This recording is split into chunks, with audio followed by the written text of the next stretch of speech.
SIR এর খসড়া তালিকায় থাকা বাংলাদেশিদের ওপর নজর নির্বাচন কমিশনের। রয়েছে ভারতের ভোটার কার্ড, আবার ভোট দিয়েছেন বাংলাদেশও, মিলেছে স্লিপ। এমনই খবর নির্বাচন কমিশন সূত্রে। বাংলাদেশের ভোটার তালিকাতেও নাম রয়েছে। নির্বাচন কমিশনের সুপার চেকিং এ উঠে এসেছে এমনই সব নানান তথ্য।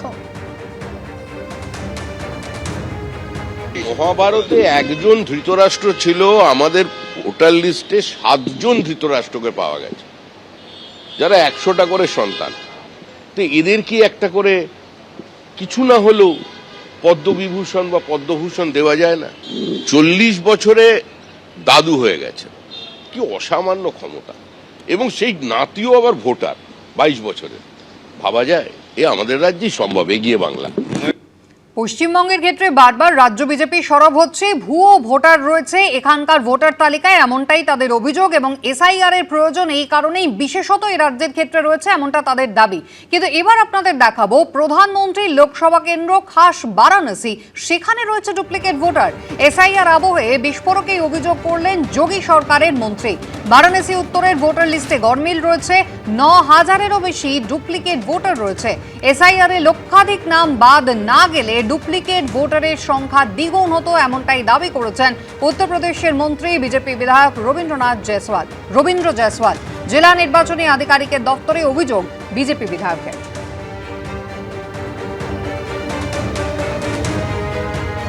हमने कहा कि अगर इसको और कराया जाए, पिछले बार चुनाव हुआ उसका, तो ये नाम दुगना मिल जाएगा।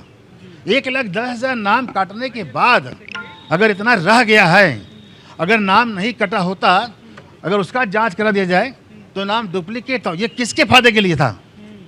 इसका लाभ कौन लेने वाले थे? तो क्या कुछ वर्ग के लोग हैं क्या इसमें? एक और विशेष लोग हैं अधिकार सर, एक धर्म विशेष के लोग। हाँ।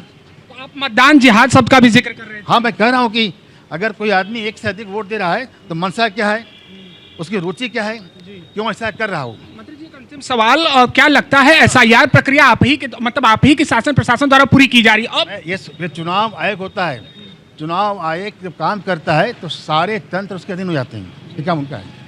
ডোমিসাইল সার্টিফিকেট কাদের ক্ষেত্রে গৃহীত হবে? প্রতিরক্ষা এবং আধা সামরিক বাহিনীতে নিয়োগে অবাংলাভাষী প্রার্থীদের দেওয়া ডোমিসাইল সার্টিফিকেট বা শংসাপত্র বা পার্মানেন্ট রেসিডেন্সিয়াল সার্টিফিকেট গ্রহণ হবে এসআইআর এর ক্ষেত্রে।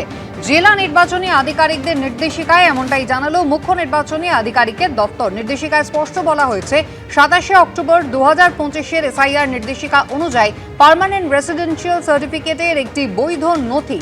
তবে এই শংসাপত্র যে কোনো কর্তৃপক্ষের ইস্যু করা হলে চলবে না।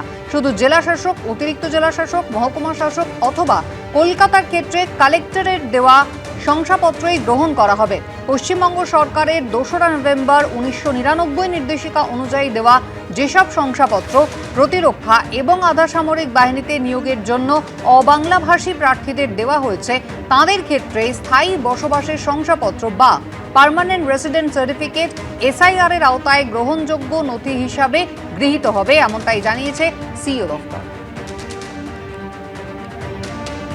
এই যে সমস্ত ডোমিসাইল সার্টিফিকেট, তাও ফ্যামিলি রেজিস্টার সার্টিফিকেট এই যে গ্রহণ করা হচ্ছে না এরা, সেটা তো আগের দিন সুপ্রিম কোর্টে আমাদের মমতা বন্দ্যোপাধ্যায় বলে এসেছিলেন। তো উনি বলে এসছেন, উনি একজন সাধারণ মানুষ হিসেবে মামলাটা করেছেন, তো উনি মানুষ বলে এসছেন এবং জজরা বলেছে যদি না হয় আমরা দেখছি। এই যে ছোট ছোট ভুল মিস্টেক, লজিক্যাল ডিসক্রিপেন্সির নামে বলে কোনো ছোট মিস্টেক রাখতে দেবো না আমরা, ওসব ছোটোখাটো ভুলের জন্য কারোর নাম বাদ যাবে না আমরা। তো এই জন্য এখন লাস্ট মোমেন্টে এসে ওনারা এসব তো করছে।